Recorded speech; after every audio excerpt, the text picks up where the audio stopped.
The first thing is this article that Hussein posted in the Slack. So this is, I guess, some sort of Substack article by Eric Gilliam, and this is on engineering innovation. How did places like Bell Labs know how to ask the right questions? And an alternate form of this title is why all applied research organizations should hire a Bell-style systems engineer. So if you recall your history, Bell Labs was set up as part of the United States Bell Service, which was the phone monopoly that existed in the early to mid to late 20th century. And so there were a lot of people who worked there who turned out a lot of prolific work, chief among them being Claude Shannon, who developed information theory, developed a number of animal-like robots, and did juggling and studied juggling, and things like that. So he was very prolific, but the whole environment there was really a place where a company had a lot of money and they had a lab and they would fund the lab, and they'd be very generous with their funding. And then the people who they hired would sit there and think about problems and come up with, write papers and develop applications. So it was, they didn't really have to go for their own funding. They just had their, everything funded, and they were able to get their work accomplished unimpeded. So, but what this is saying is that there's this set of skills that, a Bell-style systems engineer that kind of magically appear in people, which, I guess right away from the title, my skepticism is that if you don't have the environment, how do you have the Bell-style systems engineer? Because as you know, Bell Labs is no more, and we haven't really had a true replacement for Bell Labs.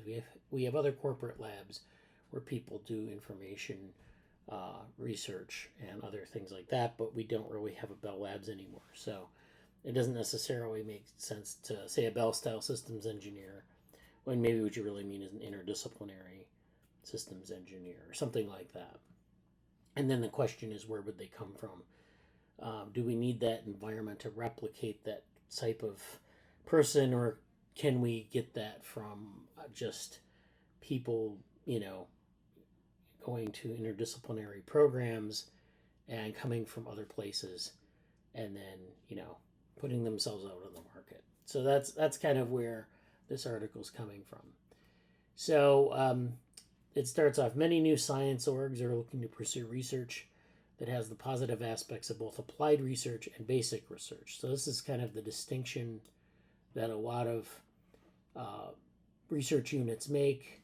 They're either doing applied research or basic research, and balancing both of them is sort of important for this kind of style of systems engineer.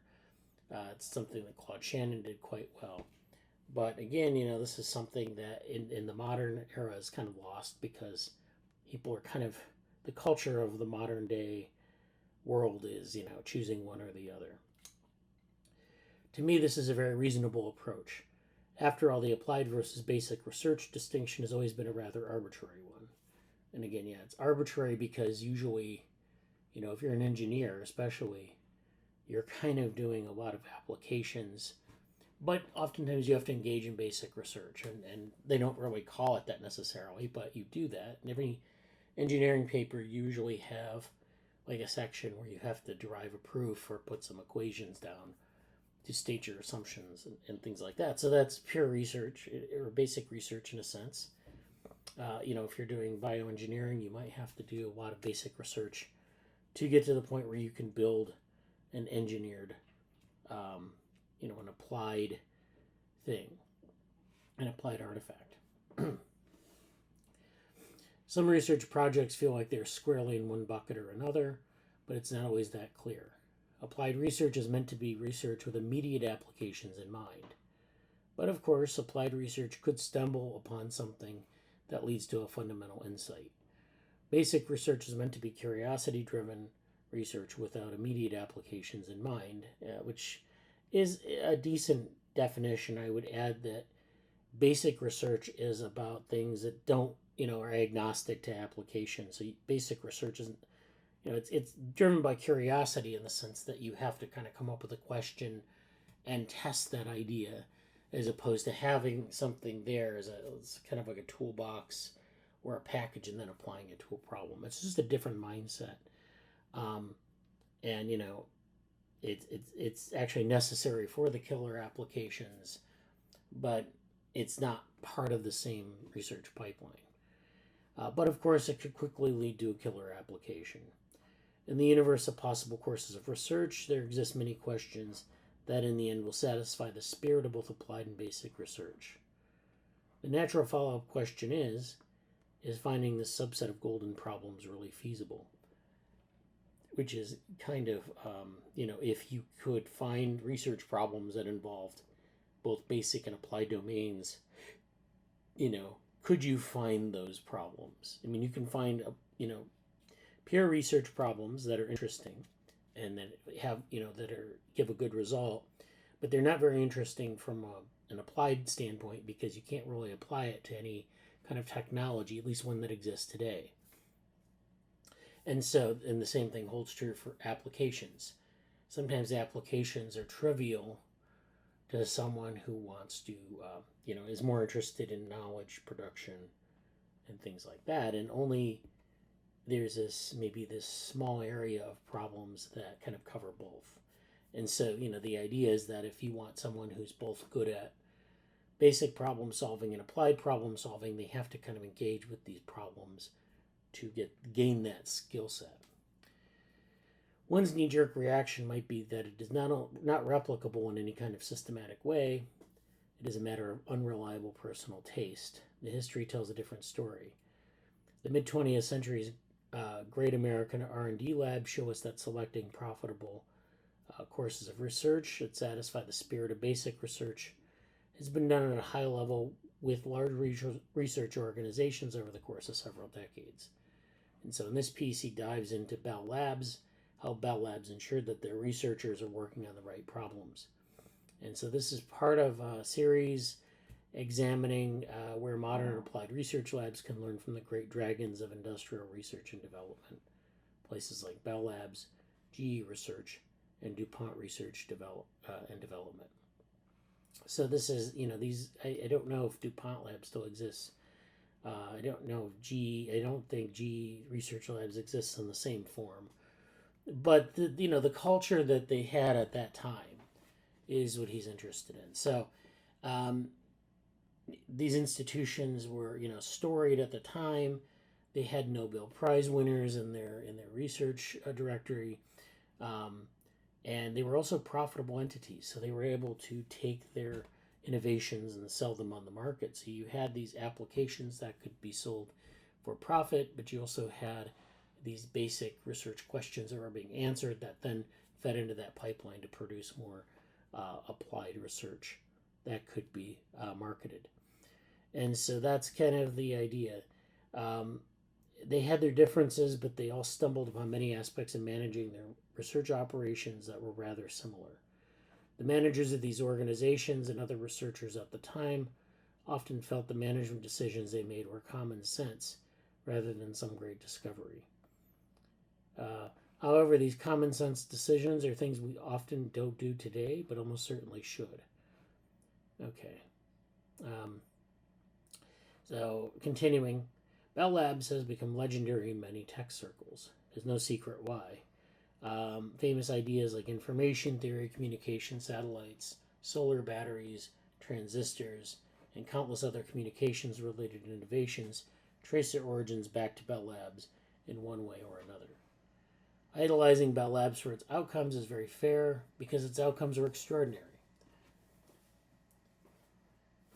In recent years, many have begun to idolize Bell Labs for its processes, and there's nothing conceptually wrong with that. If a place has consistently fantastic outcomes and seems to have some secret sauce that is super additive to the productivity of its researchers, why would we not seek to replicate it? I find this paragraph interesting. We think about like how innovation proceeds and how to model, innovation. This might be kind of a key to doing that. So, thinking about Bell Labs for a minute, if you can think about the process by which people do their research in Bell Labs, if you can break that down into like a workflow or a set of workflows, it'd be very. I don't know if anyone's done that like in a formal way, but that would be kind of interesting to do, and then have this sort of how do you get what he calls super additive productivity. So it means that you have productivity that where if you combine different steps or different things that you do in your research process, that you get greater than an additive outcome, basically some sort of multiplicative or emergent outcome of that process. So if I do some basic research and then the same team is doing the applied research, they have some advantage, intellectual advantage over a team that would just take the basic research out of the literature, pluck it out, and apply something to, try to create an application from a set of findings. So that's kind of where it would be interesting to see if we could model that in some way and get interesting insights out of it. The issue is that many who idolize Bell's processes seem to fundamentally misunderstand how the operation worked. The most notable misconception is that many put Bell forward as a poster child of how idle curiosity and the purest kind of basic research can have a role in industry. Looking at the historical sources, that's not exactly an accurate takeaway. So Bell did a lot of astonishing basic research, but its research, while basic for an applied R&D lab, was not nearly as free as many imagine, or rather it was embodied in a different kind of freedom. Equating the freedom of a fine hall mathematician at the Princeton Institute of Advanced Study and a physicist at Bell Labs in the 1950s is not really an accurate way of looking at it. So Bell was an industrial R&D lab. To an industrial R&D lab, the mission is everything. Frank Jewett, the founding director of Bell Labs, once said that his new industrial R&D lab was to be, and this is a quote, an instrument capable of avoiding many of the mistakes of a blind cut and try experimentation. So this is where, in a lot of peer research, we will kind of think about a problem and then try to fashion a set of experiments to test our idea. And so, this is kind of the way we usually do things. And we just kind of figure out what works and what doesn't, and then get to, some experimental design that kind of shows how this works, that shows the sort of the effect. It is likewise an instrument which can bring to bear an aggregate or creative force of any particular problem, which is infinitely greater than any force which can be conceived of as residing in the intellectual capacity of an individual. Okay, so the focus on applications leading the research is not one that faded over the course of Bell Labs' lifetime. John Pierce, his 35-year career, he was there from 1936 to 1971. He was there for most of the existence of Bell Labs, said this of what made Bell Labs a success. This is again a quote. Someone depended on them for something and was anxious to get it. They were really needed and they rose to the need. So this is kind of where you had entities, you had, people who had an interest in solving a problem, and they came to Bell Labs to solve that problem, and then there was an interest in, taking that application and making it successful. People who see Bell Labs as a bastion of freedom in private sector research are entirely mistaken. Bell was a pretty damn free for a private sector lab. It's just that it was a balancing act. So in the Bell Labs, there were these young Turks, which are usually people who want to change things, younger people, and this is Jim Fisk. So Jim Fisk, along with Pierce, this is John Pierce, who helped shepherd it in its famous balance of deep research with careful problem selection, said the following of Bell's philosophy on problem selection when he managed Bell Labs, or when he was managing it. So this is another quote. Our fundamental belief is that there is no difference between good science and good science relative to our business. So, you have good science practices, you make it relative to your business, but you don't compromise that. It's good science is good science. Among 1,000 scientific problems, 100 or so will be interesting, but only one or two will be truly rewarding, both to the world of science and to us. What we try to provide is the atmosphere that will make selecting the one or two in 1,000 a matter of individual responsibility and essentially automatic. So this is kind of problem selection. And, this is true, I think, of any lab where you have to kind of have this process of problem selection where you say, okay, we could solve any problem we want. We could design any experiment we want within reason, based on what we can measure and things like that. What would be the most salient to the kind of question we want to ask? So this is kind of, already something that people do. They really kind of have to think about deeply about this problem selection step and how it serves applications. Now, this is not Fisk saying that the only relevant problems in electrical communication were those that served Bell's business interests, but it was him saying that the following. Many scientific problems are kind of a Bohr or derivative. He ballparked it arbitrarily at 90%. So for an applied research lab, you're not trying to answer questions that don't lead to applications.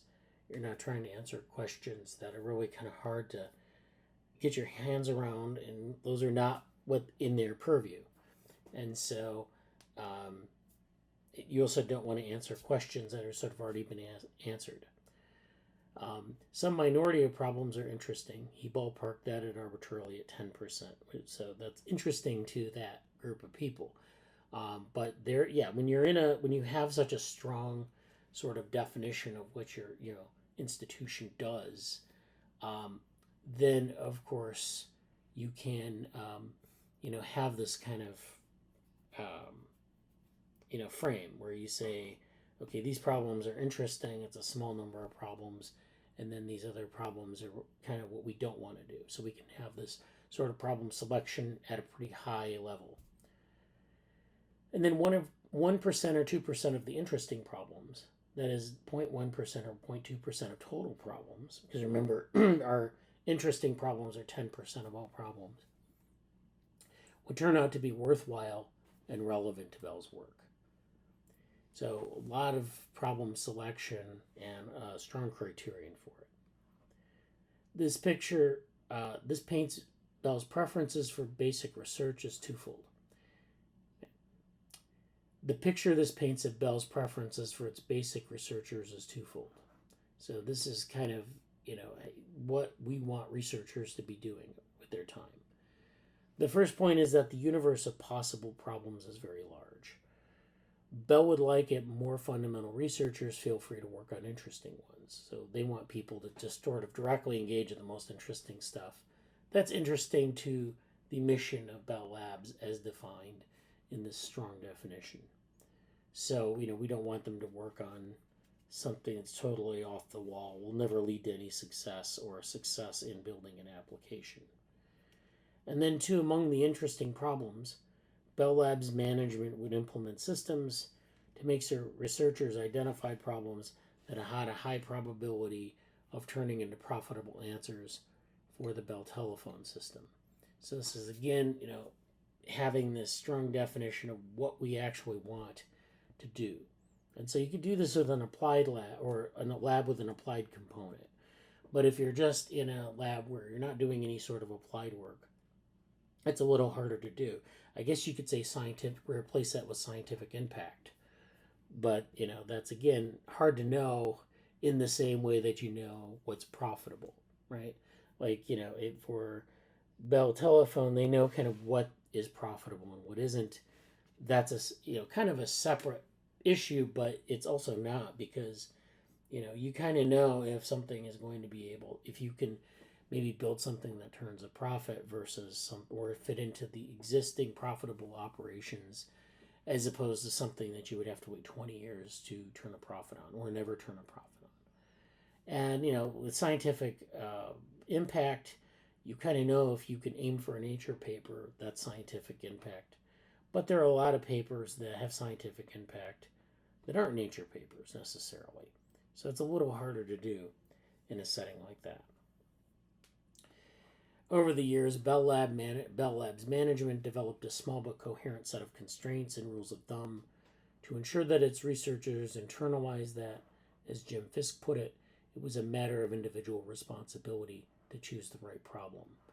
And that Bell Lab's success was in doing this at scale across thousands of individuals, and that this process be essentially automatic. So it's like people were trained to kind of think in that mindset of identifying problems in this way and satisfying this criterion. It wasn't something that managers did or enforced. It was something individuals did and enforced. It kind of reminds me of kind of how you think about open source projects where, you don't have strong managers. You have maybe project leaders, but you also have people who engage in projects who have to sort of identify what the useful contributions to a project are. So sometimes, if you have people fixing bugs or adding features, those are useful things. Sometimes you can, build the framework for something, and that's good, but it's a different set of it's a different set of contributions. So, in open source projects, we see this kind of ethos to some extent. And, sometimes it is limiting, though, because if you don't have a strong institution behind you, that maybe you don't get the same result. Okay, so Bell Labs research problem selection, rules of thumb, systems, and constraints. So the majority of Bell Labs is made up of applied researchers, development engineers, and other staff, not basic researchers per se. So the researchers, they didn't have the sort of interests that basic researchers had. They had the interests of applied researchers and engineers. And then they just kind of did some of the basic research that they could do. So it kind of shapes this problem selection because a lot of really basic problems aren't very interesting to them by default because that's not what they are socialized or enculturated to be interested in. And these groups usually have a normal set of projects assigned to them, while Bell's basic researchers did not. So, you had a difference between Bell's basic researchers and their applied researchers. So Bell had a different organization for basic research, and then Bell Labs did a lot of this basic to applied translation. Nevertheless, even though the basic researchers did not have bosses in the traditional sense, they were still nudged to Bell relevant problems in various ways. And so these three types of nudges were granting researchers what I would call a long leash but a narrow fence in which to conduct their explorations. So you could explore things, but then there was a fence to which you could where you could go with that.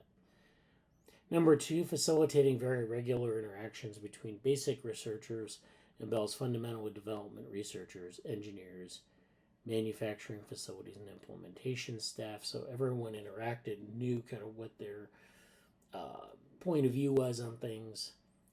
To top it off, Bell had a core of what they called systems engineers who ensured that the integration of its best researchers and most pressing problems was not left to chance.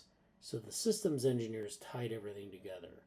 Okay, so that was kind of the idea. So you had these, I guess they're interdisciplinary groups in the sense that you have people from different backgrounds talking to one another. You had this sort of long leash, narrow fence, which is basically where we enforce kind of what you work on, but not from a top-down way, but just kind of like, is this good for the lab, basically. And so those are, that's kind of the way they kind of approach this.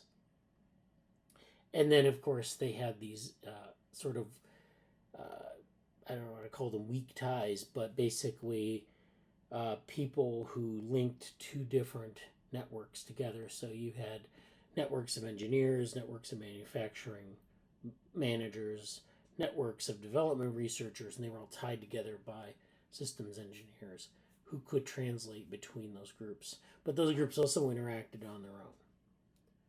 So you didn't have the traditional silos that you might get in an organization that segregates basic research from applied research in the conventional way that we know. So yeah, this is basically kind of going through some more personal interviews and kind of talking about some of the ways in which they think about freedom and their work and everything else. Yeah, so this is interesting. Pierce, who was giving this interview after his retirement from Bell Labs while he was at Caltech, then continues his reflection. So Pierce says, too much freedom is horrible. It's like telling a young child, do whatever you want to do. You've heard this story. There are various outcomes. One is, do I have to do what I want to? Complete freedom is not very helpful to a person who's inexperienced in the world. It's certainly bad to be directed to do things very, very narrowly and with no freedom. But it's my guess that for every person who needs more freedom, there are 10 people who need more help in finding their way. And so that's kind of an interesting quote. And so Pierce was an interesting case study because he came to understand exactly what development work was ongoing at Bell Labs, what it looked like for a basic researcher to do useful work, and then come up with a course of work to suit those needs. And then, you had the frequent interactions of researchers, engineers, manufacturing facilities, and implementation staff. And that was key because it broke down these silos that you tend to get when people work in their own teams and then maybe just pass off the work from one team to another.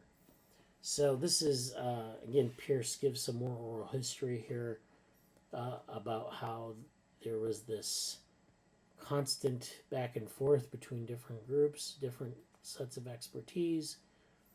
And then Bell Systems engineers tied this whole process together. So systems engineers, as they were defined at Bell Labs, were about 10% of the total lab headcount. And they were usually technically trained individuals who spent all of their time on keeping one eye on the reservoir of new knowledge and another on the existing phone system and analyzed how to integrate the two. In other words, the systems engineers considered whether new applications were possible, plausible, necessary, and economical. So they, kind of had responsibility for knowing kind of what was going on in the field or what was going on in the scientific literature or engineering literature. And then they also had to keep their eye on the phone system as it existed. So any new innovations or any changes in new technologies, they had to integrate those things. So they could say, well, there's this new idea that's kind of up and coming in the literature, and we have this need in the phone system. Let's kind of match those two and bring them together. The existence of systems engineers was Bell acknowledging that a culture of openness and helpfulness was just not sufficient when it came to finding the best problems. Of course, implementation, manufacturing, applied research staff often could identify which of their problems are ripe for the research team's eyes, but a lot of times they can't. Sometimes researchers can come up with great research questions in their area that are ripe for helping a specific group's work, but a lot of times they don't do a great job. And so this is just kind of thinking about basic researchers finding a good applied problem, but also finding one that makes the best use of their time. So this is a twofold thing where you have a good problem to work on, where you can get an answer and build something that's profitable, but then is this the best use of your time? Because there might be more than one problem like that. Which is the best one to work on? And so can people reliably find these types of questions? And can they make that judgment as to what to pursue? Okay. And so systems engineers are pretty successful at this. This is Mervyn Kelly, who was a manager, and he described the background of systems engineers in the following way. Systems engineers must supply a proper blending of competence and background in each of the three areas that it contacts: research and fundamental development, specific systems and facilities development, and operations. It is therefore largely made up of men drawing from these areas who have, this is men in the time that we were talking about probably, who exhibited unusual talents in analysis and the objectivity so essential to their appraisal responsibility. So there's a trade-off. Now, instead of using a systems engineer skills for normal scientific research or engineering tasks, these individuals were doing other kinds of work. That's not a small trade-off. At points, Bell Systems' engineering team was about the same size or maybe larger than Bell's basic research group. So they were actually a little bit bigger than the basic research group, but in a large and complex organization like Bell, this trade-off was worth it. The systems engineers made it their business to be extremely aware of the happenings of the research portion of Bell Labs, as well as the minutiae of the industrial portion of the company as well. And so you needed to have a lot of details kind of at the ready for this.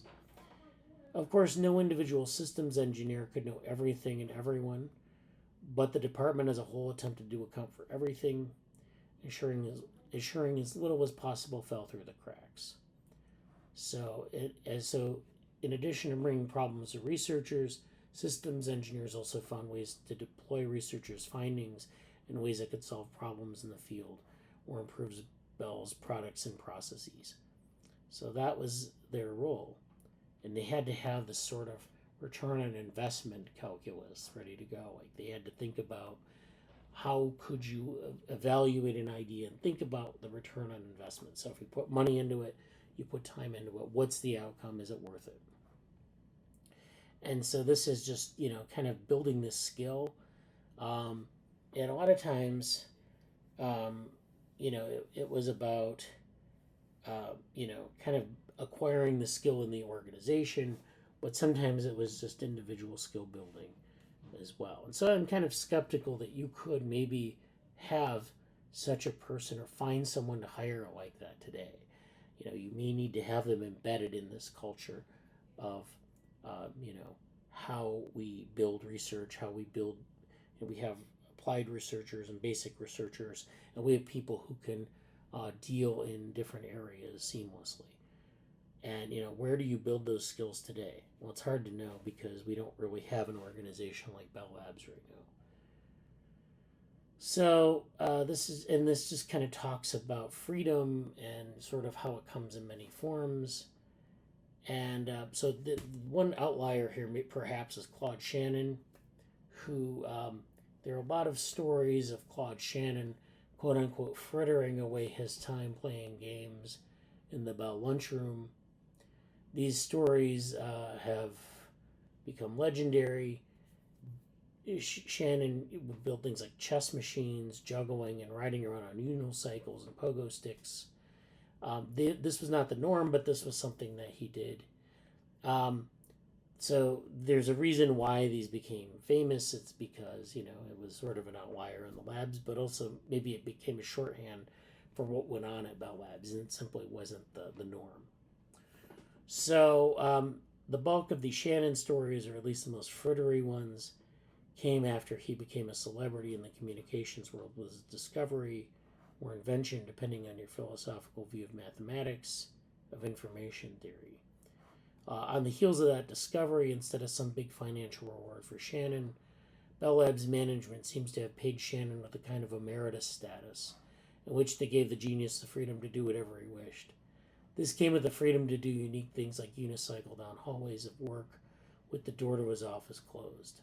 So it was kind of like this special category they put Claude Shannon in, and they, kind of allowed him to do this.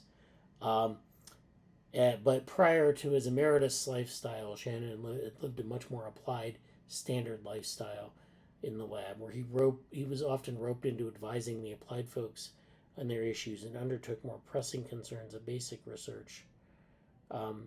Different things having to do with the war effort in World War II, other types of mathematical problems. Okay, so that was it. So this is, I think that's probably enough for this article. Um, and they do make this contrast with the university. So, this is kind of in contrast to what happens at universities. University life surely had freedoms that Bell didn't, but most Bell researchers seem rather content with the trade offs that they made. So they gave up some of the freedom that you would find in a university for some of the aspects of the Bell Labs culture. And it's interesting because a lot of people maybe who didn't adapt well to Caltech, places like Caltech, adapted well to the Bell Labs environment.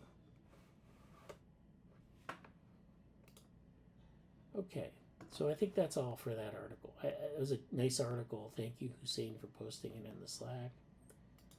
Let's look at the chat here. Okay. Jess says that there's this link here, mershon.org, and some other things to follow up about this later. Okay, we'll as is an Asimov press article, we'll follow up on this later. Also, I can't find it, but the person who recently left Substack after founding it and why they made Substack the way they did. This is an article. Yeah. So the first two were just relevant things that basically came from this week and last week. Mershon was someone who did a label-free research group at MIT, okay. And then the Asimov press person was something else, which I'll get to that later. The Substack comment is I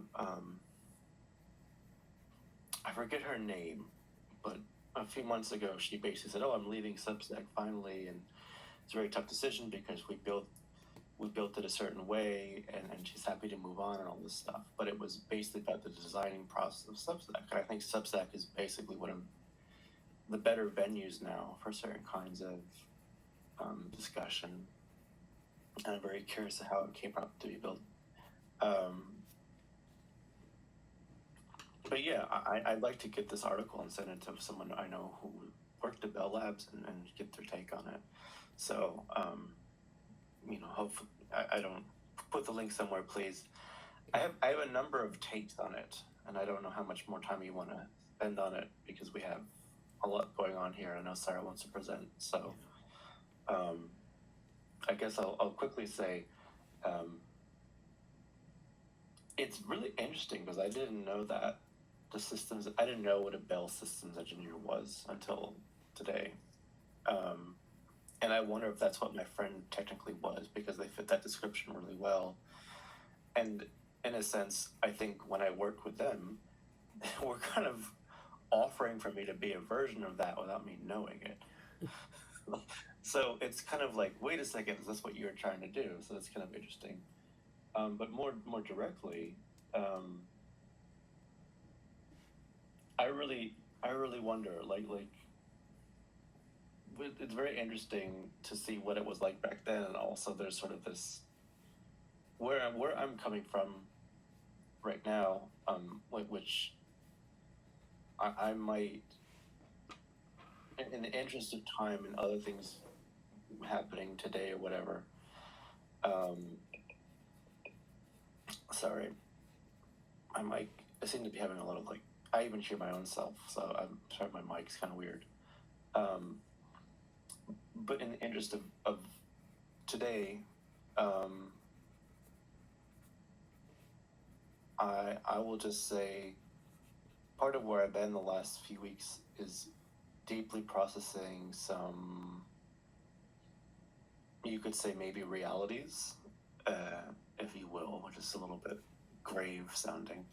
But the article seemed to conclude, that the freedoms of academia and all this other stuff. And I feel like, I think my stance on what different kinds of organizations can do has kind of had a big update, and sort of the nature of where things were.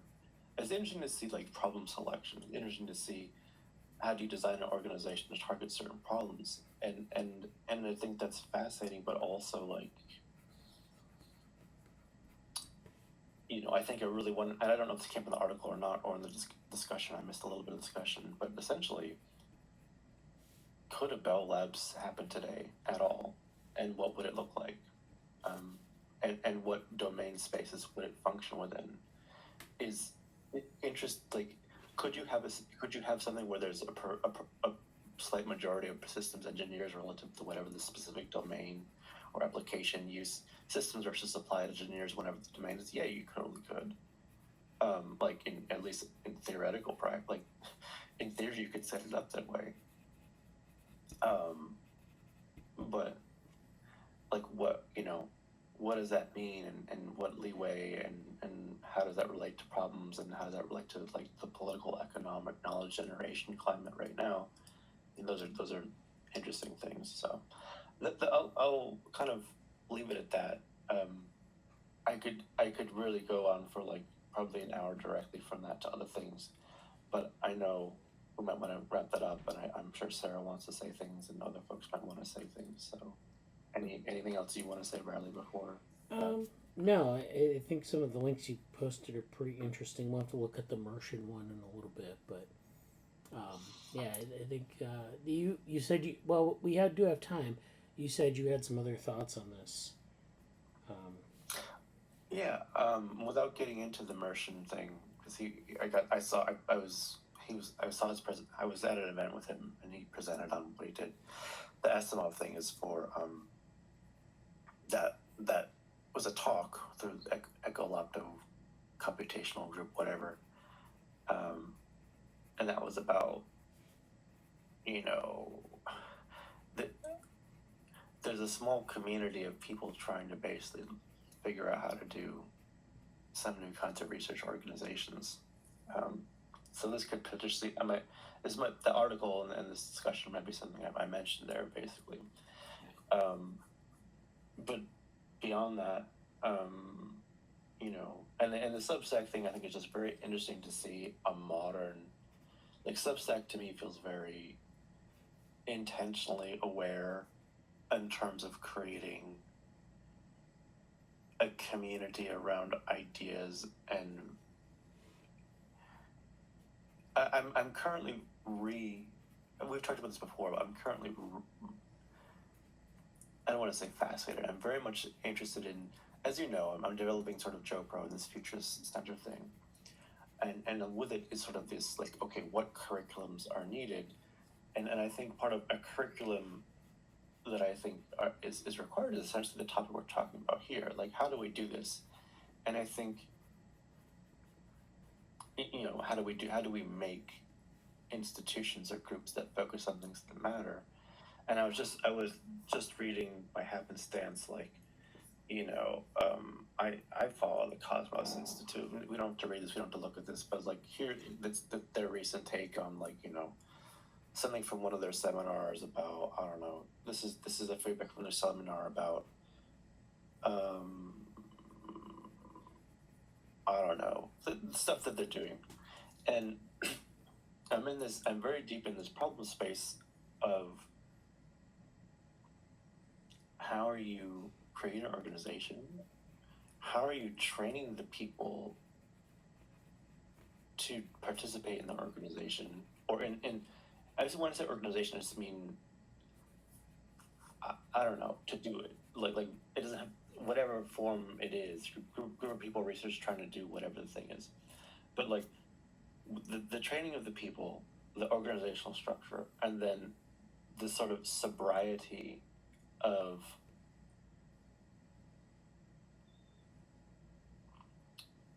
a theoretical problem space or domain versus the realities of the world that we're in and what can be done in them. And I'm curious, and I would ask this sort of as someone who probably knows a bit more about the article we just read and Bell Labs in general, like, apparently systems engineers are given a lot of leeway to explore or be abreast of the field.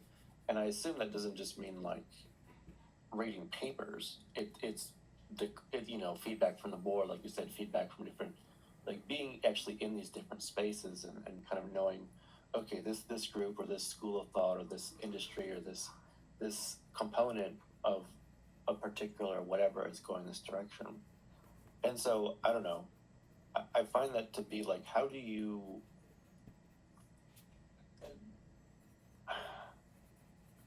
Well, first, is there anything you want to say about those set of things before I take another direction on it? No, it's fine. Okay. Um, I just feel like I've I've come to a new vantage point on,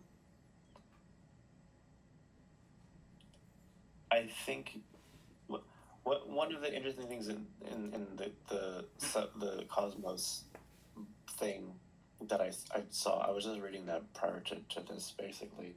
I didn't read all of it. I don't think it's like the greatest. I don't want to go to the post at all. Honestly, I don't. But it offers a nice sort of conjecture, like, oh, what's science going to look like? Is it just in the future? Is it going to be like just a bunch of, like, labs all over the world making all these papers? Which I kind of chuckled at the idea of the future is people making papers, because the future is not going to be people making papers the way that it has been. Like, it doesn't even happen now. And there's so much, like, part of conversations I did earlier this week with Asimov and everybody else, like, making a paper is a wonderful thing to do, but, like, making a paper 20 years ago and 10 years ago versus now versus the future, like, did I post it in the Slack or you posted? But, like, like, archives updating their paper policy, like, because there's just so much Gen AI papers and stuff now, and it's just like the idea of a paper itself. I think is kind of a funny thing, in the sense of it's important, but things are changing, and one of the things in the Cosmos link was basically like AI can totally help science innovation if you think the problem is volume, because it can certainly enhance volume and speed of certain things. But is that really the problem? And I think where I'm at right now is, like, my conviction has grown so much in the last few years, particularly the last year or so, about the broad, you can phrase it positively or negatively. A negative way to say it might be a broad inability or almost gimping of a certain kind of systemic awareness when we're training people at very high. Uh, uh, to say hot take soundbite, I'm really convinced now that at very high levels, of institutions and development, and both private and this is interesting, both privately and publicly, or whatever you want to say, um, there's a real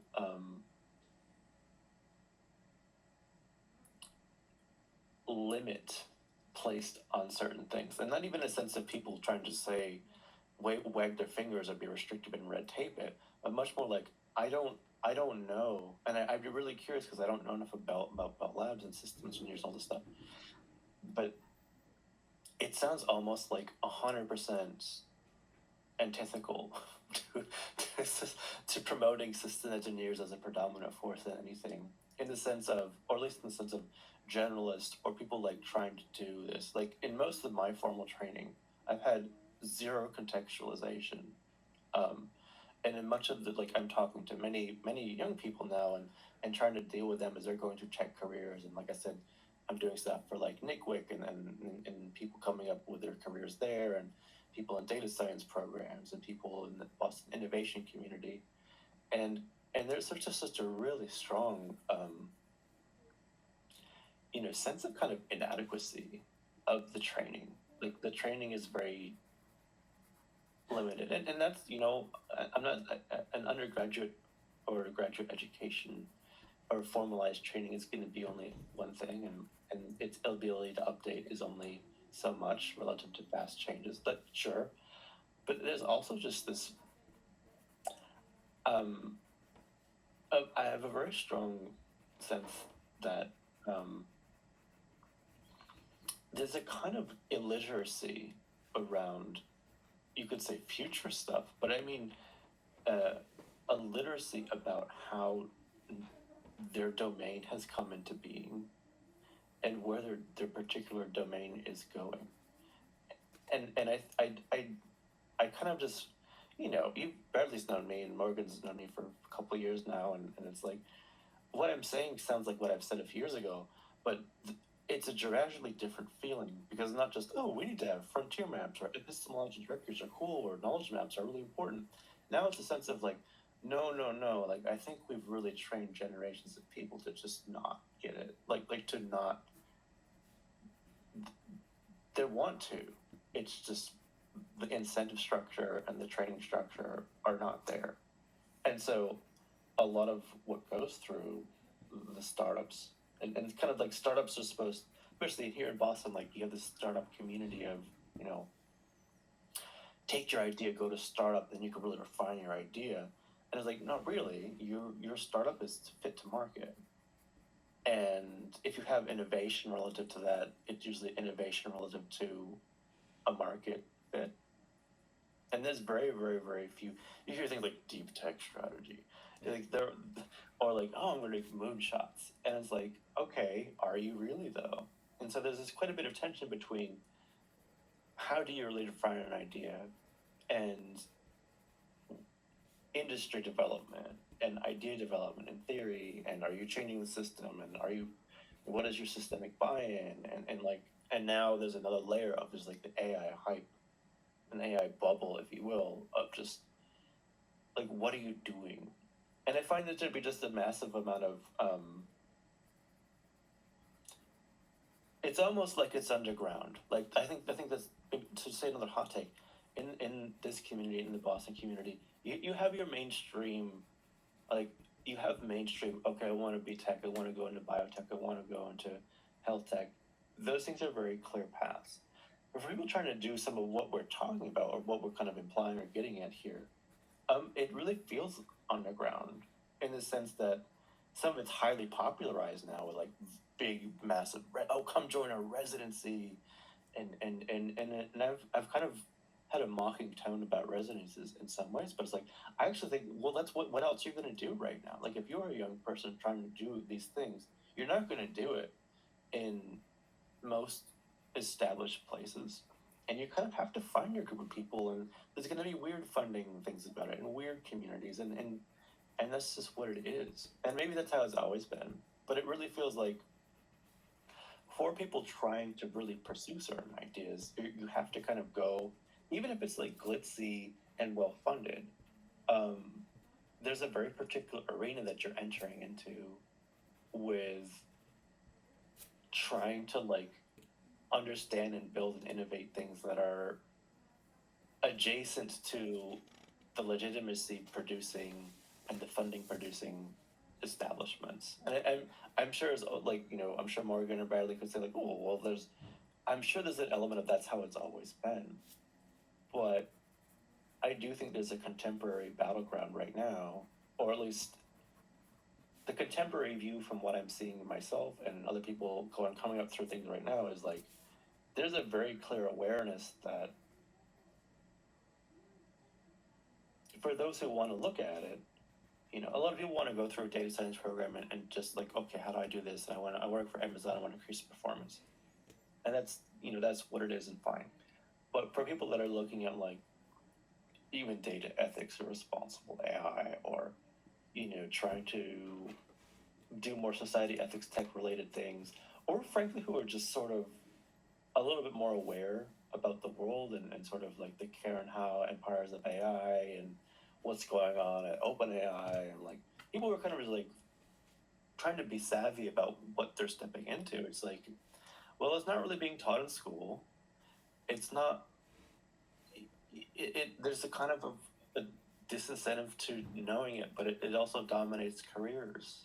And so it's like, what I find people to be quite a bit left, you know, left on their own about it. And I've said that many different times in many different forms. But to kind of wrap up my diatribe or whatever this is, I think for people, I think there's a very real sense of, for people trying, and they are there, and I'm very hopeful to see them aggregate in different spaces. But for people that are trying to build a new Bell Labs about problems that matter, I really think there's a tremendous sense of it being I think underground's a bit too strong. It's because of the old jam song. I did some punk rock thing for Halloween, so it's in my head. But like underground isn't just like it isn't built yet, and people are going to have to build it. And how do we do it? And I think there's a very sincere interest in people who do want to do things that are. I think business as usual, and that's sort of like education as usual, if you will, are pretty. Okay,